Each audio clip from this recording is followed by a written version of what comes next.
As America celebrates 250 years of independence, we will look back to our roots and the significant events that have taken place throughout the years.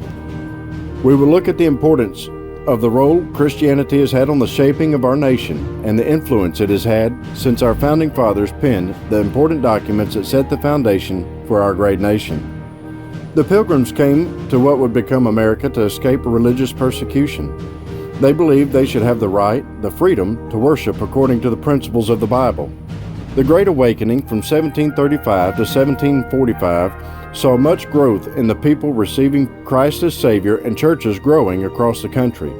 The influence of these early settlers, colonists, and the revivals had tremendous impact on the men that led the rebellion we now call the American Revolution.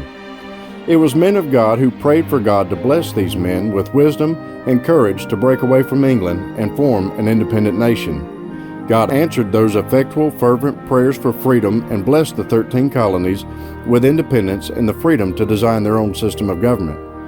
The men that sat in the Continental Congress elected to have a minister, a chaplain, pray before every convening session.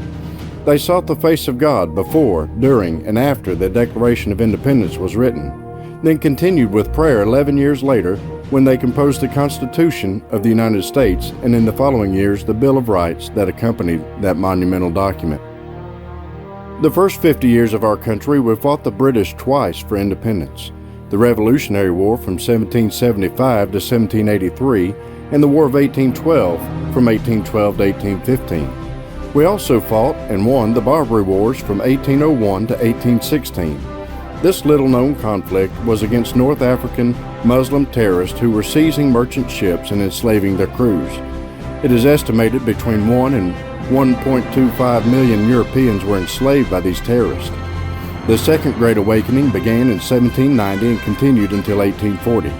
Charles G. Finney being a key evangelist during these times. John Gano, a Baptist preacher and also chaplain in the Colonial Army, was an instrumental figure during the Revolution as well as the Great Awakening. It was his testimony and fighting spirit that led George Washington to receive Christ as his personal Savior. He was also privileged to baptize General Washington before he became president. Because of the revival of the early 1800s, the temperance movement, along with other reforms, were created to improve society.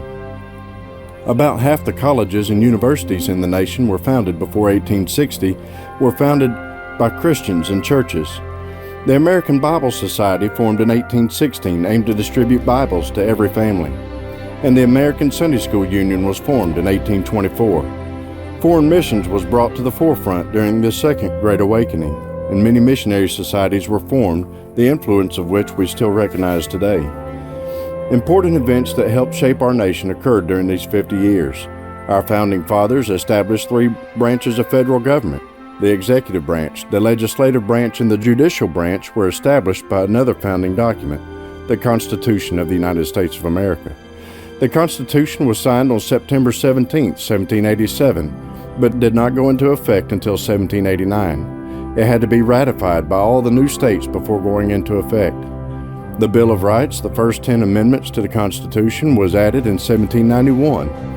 Also, during this period, the Louisiana Purchase in 1803 added 828,000 square miles, doubling the size of our young country.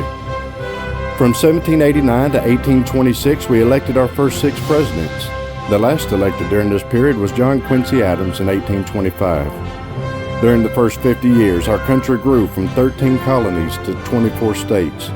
The first official American flag adopted by Congress on June 14, 1777 is commonly referred to as the Betsy Ross flag. By the end of this first 50-year period, our flag had 24 stars representing the 24 states that had joined the Union at that time.